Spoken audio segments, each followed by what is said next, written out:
Hey everybody, I'm Den Haring and welcome back to my channel, Fish Den 365. Today, we're going to be talking about everything I learned this past year about the swinging football head jig.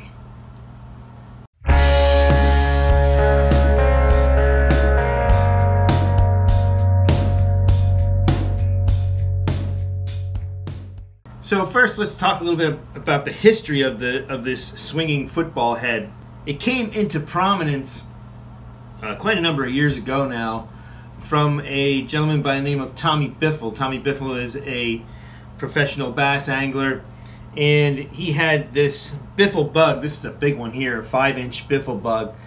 And he combined the Biffle bug with this, what he called a Biffle bug hard head jig, this swinging football head jig. And he won a ton of money on this bait, hundreds of thousands of dollars, literally in tournaments, throwing this bait. And what he would do is he'd throw the bait out, let it go to the bottom, and just reel it back in along the bottom, kind of like you would with a crankbait, except he was fishing with a soft plastic in a way that he could Texas rig it and actually make it so that it could become pretty much snag proof, because he could put the tip of the hook into the Biffle bug. And so I found this to be very interesting when he started fishing this, and this become, you know, a prominent thing. He was using this technique. He still uses it today quite a bit, but back then he was fishing it almost exclusively. And I started trying to fish the bait. You know, back then he was using a 4.25-inch Biffle bug, and quite honestly, I just couldn't get fish to bite it when I fished it. And I don't know why that is. I don't know. I don't think I was doing anything wrong. It was just, I think, circumstances. Fishing it maybe not in the best place, or maybe not at the best time, maybe not giving it enough try. I just had a hard time developing confidence in the bait. But it always was there in the back of my mind. And then back in 2018, I started throwing it a little bit more, and I started using the bigger one, the 5-inch Biffle bug. And when I did, I caught a few fish on it, and some of them were pretty big, you know, 4 or 5 pound largemouths on the bait. And I thought, okay. And then I fished it some more, and I tried different trailers, and you know, I struggled. Again, I had a period of time where I couldn't seem to catch any. So this past summer, I dedicated myself to learning the ins and outs of this bait, and I fished it almost exclusively from mid-June through July, through the first 2 weeks of August, and I fished quite a bit during that time, at least every weekend, once every weekend, and quite a few hours. And I was fishing at Lake Nockamixon, which is a very pressured lake. So what I learned there is very valuable. And today, on New Year's Eve day, I'm going to share with you everything I learned about fishing this swinging football head jig. So let's get started. So, you know, I dedicated a lot of time to that this year, to this technique. And the first thing I did was I just picked up the closest football head jig that I had, and this is the first thing that I learned, and I knew this when I had it. I had a bunch of these jigs that I actually won in a tournament, and this is it. This is one of them here, and I don't know if you can see this. I'll put a close-up on the camera. Hopefully you can.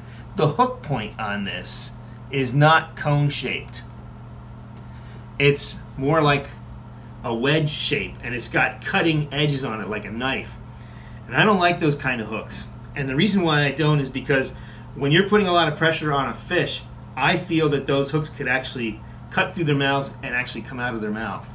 And so it was the only swinging football head jig that I had, so I fished it, and I caught fish on it, but I quickly replaced it because I knew sooner or later I was going to lose a fish on it. This all started, I learned this back many years ago when these Excalibur counter-rotating hooks came out. Any of you guys that fished back in the day remember those hooks? They were extremely popular at the time. They had this rotated look to them. There was a treble hook, but they had this same cutting edge wedge-shaped hook to it, wedge-shaped point to it, I should say. And the same thing happened with those. They hooked fish great, but sometimes they would tear out, and I did not like them. I changed them all out of my lures because I lost a couple of fish from them. So I replaced this quickly with one of these. This one has a conical shape hook, which I like much better because it's a very thin point. It goes through the fish's mouth and it stays there. It's not going to cut its way out. And so this is made by Dirty Jigs. It's called a Dirty Jigs Pivot Football Head Jig. Pivot Point Football Head Jig. Dirty jigs, pivot point, football head jig. There's a ton of the different ones on the market. Picasso makes a nice one. I would say get the one that best suits your needs. But my experience, and some people have opposite experience with these wedge hooks, with these knife edge hooks. They like them better. If you do, that's fine. If that's working for you, fish it. I wouldn't say not to fish it, because maybe the way you bring a fish back is different than the way I do, and it's less likely to happen to you. But for me, a cone-shaped hook is the deal, and that's what I started to fish with right away. So I started this journey in June at Nockamixon, and I began by fishing some of the longer tapering points. But I was not throwing a biffle bug. I threw a different bait instead, and that bait was this one right here. It's a Zoom Z-Craw. And I got to the point where I almost threw this color exclusively. I caught fish on this thing right away, and you don't change what's working, right? So this is California 420. This is the normal sized Z-Craw, and here's what it looks like. So you've got, you kind of got a little bit of a watermelon back, a green pumpkin belly, and a lot of red flake in there. And it just has a really good crayfish type of look to it. And so the way you rig this is very simple. You have your swinging head jig here, and you want the dark part of this to be the back. So you want the hook to come out of the dark part. You have a lighter belly and a darker back. All of the organisms in the lake, in your waters, have lighter bellies, darker backs. So you want the dark to be on the back. So you put this hook point through the very nose of the bait, put it in about 1/4 inch out the belly, stick it right on through, and then I use my thumb to tell me where to put it through to the other side. And there's a slot in this bait, and it makes it very easy to keep it right in the center. You come out the slot, and the Zoom Z-Craw is nice because there's a slot in the belly and a slot in the back. So when it's done, you want a straight bait, and you want it to be free swinging like this. It needs to swing freely like that. That matters because of the action it's going to give in the water. This thing's just bouncing along the bottom, and this thing's swinging freely, and those legs are kicking. And I found that for most of my applications, I didn't have to even bury the hook point. I would just leave it in that little slot like that, and it was fine. But if I was fishing through trees, and I did this is an interesting thing about this video. I'm going to show you all the different ways I fish this bait because it's incredibly versatile. Or if I was fishing through grass, well then I would I would put that hook point just slightly into the plastic so that it would come through all that. When a fish bit down on it, the hook would expose itself, and you'd still catch them. First thing is, what weight was I throwing? There were only 2 weights that I threw, 1/2 ounce and 3/4 ounce, and for almost every application at Nockamixon, I threw a 3/4 ounce. I wanted a heavier bait. I wanted to get down there quick. I was fishing some deeper water. I fished this thing shallow in a couple feet. I fished it mid-depth, 8 to 12 feet. I fished it 20 feet. I fished this thing everywhere on that lake, and it came through everything really good. Now, I also fished another lake with the bait, a variation of it. I fished Lake Wallenpaupack with the smaller Z-Craw Jr., the Zoom Z-Craw Jr., on a 1/2 ounce head with lighter line. And I caught some really nice smallmouths dragging this on the bottom. So I worked this thing at 2 different lakes. I used what I learned at Nockamixon at Lake Wallenpaupack, different fish species, smaller mouths, but caught fish on it.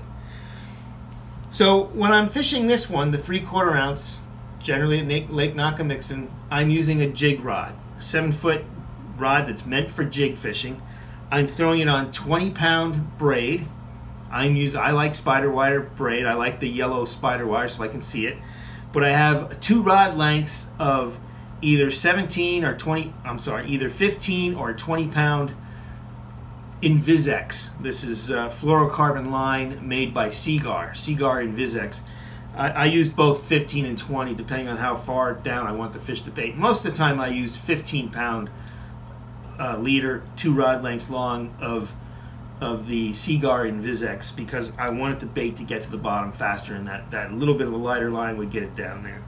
When I was throwing the 1/2 ounce smaller version at Wallenpaupack, I used a different setup. I believe I used 15-pound braided line with 10-pound test InvisX 2 rod lengths, just lighter line. The reason for that was I was fishing the bait nearly as deep as I was in Nockamixon, sometimes deeper, but I only had a 1/2 ounce head, so I had to go to lighter line, but I still fished it on a jig rod, and I did fine with it. So that's the 1/2 ounce head, works good for smallmouths. Let's go back to the 3/4 because almost all of my fishing took place on Lake Nockamixon. Okay, so let's talk about exactly how I fished this bait, what I learned fishing it. I'm going to go into details here that I don't think you hear very often in other channels, and these details matter. They're what's going to catch you fish. It might upset a few people, what I'm about to talk about, but I think this channel is about fishing education and learning how to be a better fisherman. And you know, if you want to learn how to be a better fisherman, it helps to teach how to be a better fisherman. It just makes you more aware, and you just pick up more things this way. And so I'm going to talk about some of these details right now. So the first thing is, when I would throw this 3/4 ounce bait, because it's 3/4 ounces, I could bomb it a long way. I mean, a real long way. And there's 2 ways to fish the bait right from the time the bait lands in the water. And one of them is, when the bait lands in the water, you could feed the bait line. So you would just feed the line through your reel, or even press I'm fishing a bait cast, you press the release, the spool release, and that bait is more going to fall straight down when you do that. The other way is to bomb it out there, and when it hits the water, engage your spool. And when you do that, instead of the bait falling straight down, it'll pendulum this way. It pendulums down. And you could fish this both ways, and I would say different circumstances demand different ways of fishing. But I really prefer the pendulum method when I can make a real long cast. And this is just, in my experiences, I have more confidence this way. And so when I would throw this bait, almost every time, unless there was some cover that I wanted to make sure that I came through, and I wanted to feed the line so that it was a further out cast to get to the bottom, then I'd do that. But I'd say 90% of the time, I would let it pendulum down. And the reason why I'm letting it pendulum down is twofold. One is, I can cast it a country mile anyway. So when it does finally hit the bottom, I have a long area to cover, a long bottom to cover as I'm reeling the bait in. So I don't feel I'm losing very much that way because I can cast it so darn far. And I feel what I gain is worth it. Because when this is pendulum them down, if you have fish that are out or suspended or looking around, they have more opportunity to see this bait coming down because it's coming down through a larger area of water. And oftentimes that makes a difference. I'll give you the greatest example. It was with this bait. 1 out of every 5 fish I caught on this bait last year was on the fall. And what I mean by that is, they either ate it while it was falling, or they ate it right after it landed on the bottom and I just started to crawl it and they ate it then. So knowing that, I like to throw the bait out there, let it pendulum down. If one eats it, then great. If not, hits the bottom, I count to 5. Why do I count to 5? Because fish are curious. They see this thing coming down, it bashes into the bottom and it's just sitting there. They come over, maybe they're some distance away. They're curious, they start to come over. I count to 5. I want them to come up and nose up on that bait. So I just do 1, 2, 3, 4, 5, maybe even a little longer sometimes, but most of the time 5 seem to be enough.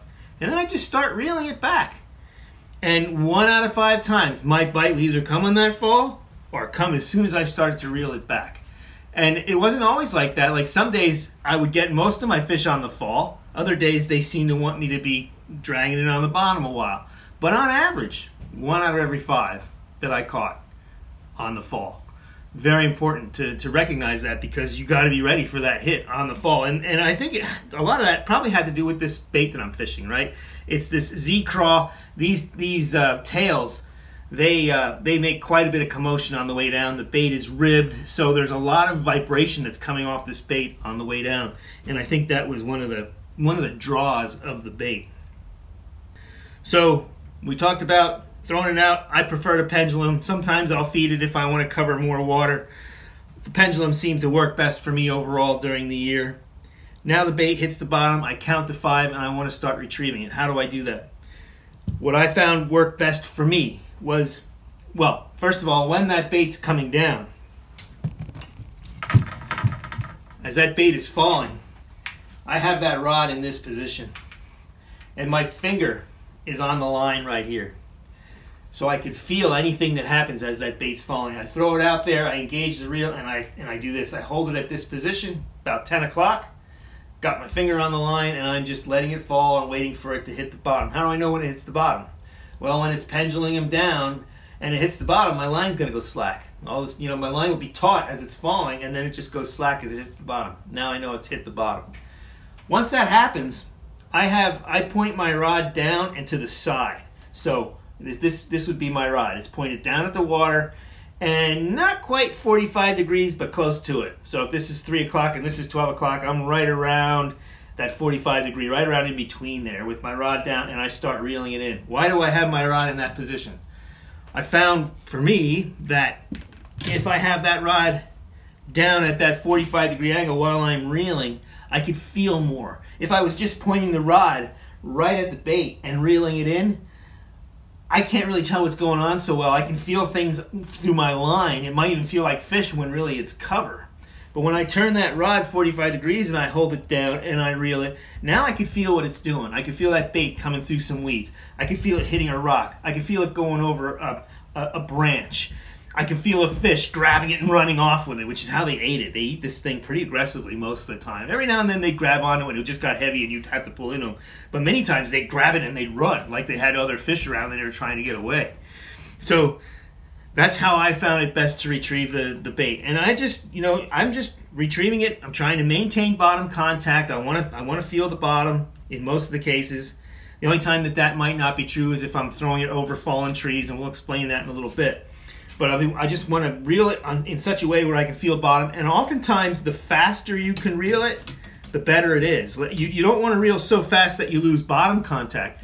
And that's why I have a 3/4 ounce bait. I like to keep it chugging along, and that seems to trigger more violent strikes. And every now and then, as I'm reeling it, I'll stop it. And you have to experiment, right? Let's say you're doing that, and you fished for an hour, and you're just chugging that thing along and nothing eats it. Well, then I might slow it down, or I might stop and go with it and see if that works. Every day is a little bit different. But more often than not, that faster retrieve where it's just going along and just crashing the bottom and just moving along, they seem to trigger on that more than anything else most of the time. So I caught most of my fish that way. Now, there's a couple things that I was thinking about as I was fishing this bait last year, and one is that, there's really no difference between throwing this and a football head jig other than it swings freely, and that hook arrangement allows you to fish it weedlessly. But it's a lot like a football head jig. So I started thinking, well, boy, it'd be nice to be able to put a skirt on there to give a little more bulk, and you can do that. Here's a swinging head jig that I put a skirt on. And now you can put that bait on with the skirt. Now you got a little more bulk. Looks like maybe a bigger crayfish. So last year, I started messing around with that. I got a skirt. I like black because some of the crawfish colors in Knox are dark, especially when they're on the bottom. So I would take the bait off. And we'll show you how we do this right now. It's very simple. Take the skirt, and I always like to make it so that I have it set up so that it's got like the bulkiest side. Here I like the way this is sitting, and you have some tails here. So it's good just the way it is. And all I'm going to do is thread the hook right through the skirt, draw it up over the bend in that hook because it's a wide gap hook, and then I put it right up to below the swinging head. That way I still have the full swing. You can see that hook swinging around, hopefully. So I still have the full swing of the bait, and then I can just put my bait back on, and now I've got a really nice looking jig on a swinging football head. And I like fishing jigs. And in the past, I've caught a lot of big fish. My biggest bass overall in Nockamixon have always come on a jig. So I experimented with it, and I caught fish that way. Some days they seem to want the bulkier jig. Other days they just seem to want this on the back. And I've noticed this in my past fishing in Nockamixon when I used to just throw a regular football head jig. Some days the jig, they wanted a skirt. Other days they just wanted me to put something on that football head and just throw it empty without a skirt. It's just a matter of preference and what the fish want on that particular day. So some of you have mentioned that you'd like to see more fish catches on my video. So what I'm going to show right now is a couple of the fish that I caught when I had the skirt on my swinging football head jig.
All right, we're back, and you know, I fished this thing. I think I mentioned this everywhere I fished on Nockamixon. I threw this thing. You're gonna be surprised to hear where I threw these things. I threw it in the thickest milfoil I can find, which wasn't very thick this year, unfortunately, because the people, like, they killed the weeds.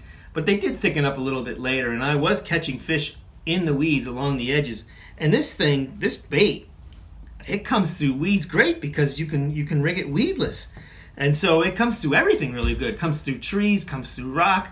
Everything I fished it through, I don't think I lost a bait to a snag all year down there. It was just amazing. And so that alone is a very efficient way to fish because you're not spending any time breaking your line off and retying and that kind of stuff. I threw it everywhere. I actually pitched the thing into lily pads. I caught fish in lily pads by pitching this into lily pads. Well, why not? The head's kind of big, right, to get it through, but you're throwing it in there, and you have it Texas rigged, and that hook is in the bait. I found that I could catch fish by doing that. Maybe this thing swings a little bit when it's going down. I don't know.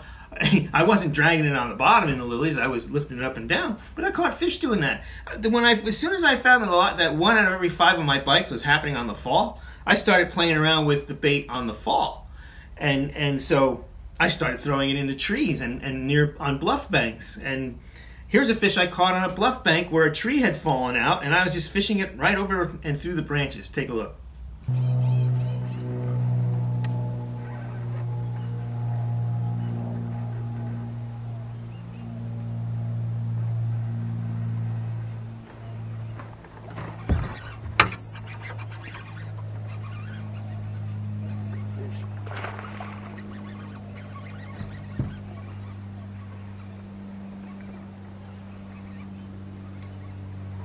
Another one that ate it on the way down, or right as it hit bottom.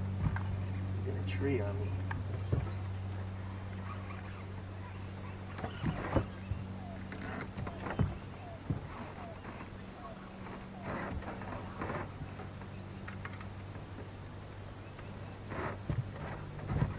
Yeah, it's a good fish.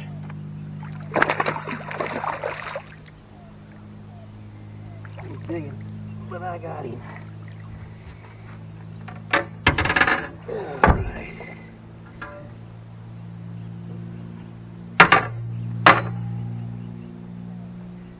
Good chunk.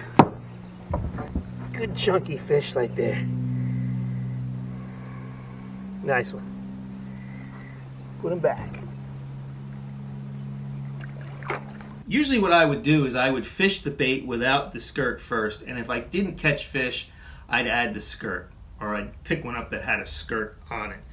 And so that's how I went about it. But there were many days where I caught fish without a skirt. Here's a couple of the better fish that I've caught without a skirt.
So one of the things that happened for me, because I fished this bait so often and so hard this year, is that I gained an incredible amount of confidence in it. I know how it fishes. I know where to fish it. I know how to fish it. And I know that it can catch fish in almost all the circumstances that are out there. Now, obviously, it's geared better towards some than others, but this now has become a mainstay for me late spring right through fall. I'll always have one of these tied on and ready to go. It's just like fishing a jig, but you have that that better action. And it's, you know, it's kind of like crossing a jig with a crankbait, because you're banging this thing along the bottom, and you can fish it pretty fast. You can get that reaction strike. I really enjoyed fishing the bait this way this summer. The only thing that got me off of it was I started throwing crankbaits, and in October and September the crankbait bite turned on at Nockamixon, and I just got into the crankbait bite, and I made a video about that, everything I learned about the crankbait fishing down there, and I'll put that up here in case you're interested. But this video is about the swinging football head. It's a fun way to fish. It catches fish, and you know, you just have to throw it and get out there, and you know, you can cover so much water with this, all different types of water too. You know, bluff banks, points that are extended, drop offs, weeds. You know, I fish this uphill quite a bit. And what I mean by that is, I would park my boat on the point near the bank on the shallow side, fishing inside out, throwing it out in deep water, and then crawling it uphill. Caught a lot of fish doing that. Caught fish the other way too.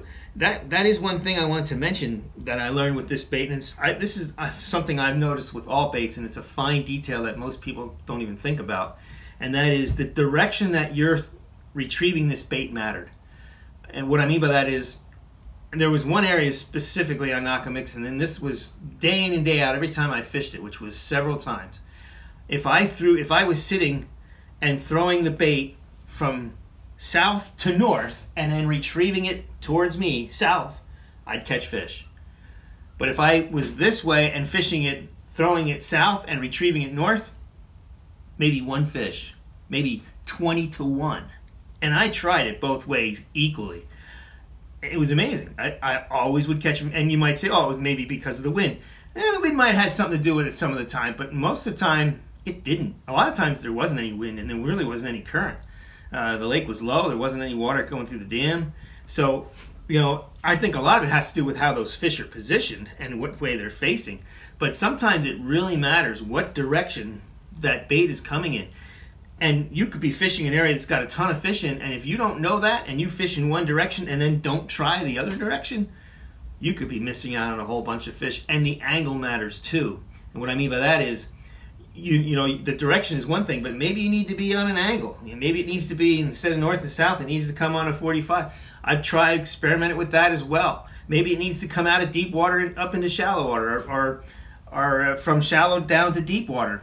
Try all those things. If you think there's fish in the area and you're throwing this thing, try throwing it in different directions, try throwing it at different angles, and do that first before you leave that spot, especially if you feel there's fish in the area. If you don't, then, well, maybe it's time to go to another area and look for more fish. But if you're pretty convinced that there's fish around, and if you're seeing activity on your finder, and you know, you're looking around and you're seeing the herons and everything, and that's telling you there's probably fish around. So, you know, try a couple different angles and try opposite direction and see if that doesn't make a difference for you. That's a huge tip you don't hear about very often, but it's a valid thing. And I can't tell you how many times that's saved me from a day where I hardly caught anything to a day where I had a really nice day. Well, I hope you got something out of this swing football head. This is called a pivot point football jig from Dirty Jigs. That just happens to be the one I fished. Oh, one other thing. I didn't just fish the Zoom Z-Crawl. You know, I fished that probably 90% of the time. But every now and then I experiment with other baits too. Here's one that I caught, and this one is a big profile, as you can see. Catches big fish. This is another Zoom bait, the woolly hogtail. But, you know, you're only limited by your imagination about what you put on the back of these things. There's so many options that you can throw. And, you know, experiment. I figured not many people were dragging this on the bottom. And so I drug this some, and this thing, it could catch some big fish. But overall, 90% of the time I was throwing the Z-Crawl. I don't know how much that made a difference. I'm sure any other soft plastic, you know, it could have been the color more than anything else. I really don't know. I do think these tails and the ribbed body made a difference, though. Anyway, hope you enjoyed the video. I hope it helps you with your fishing next year. I hope it inspires you to throw the swinging football head if you haven't thrown it. It's a great bait to throw out there. Keep it tuned here for more videos. If you like the video, give me a thumbs up. Don't forget to subscribe to the channel. Tell your friends. Send this video to them. It's a good video. I think it's got some valuable information in it. Can't wait to get out on the water again. Hope to see you out there. Be safe. Happy New Year. And may God bless your fishing endeavors.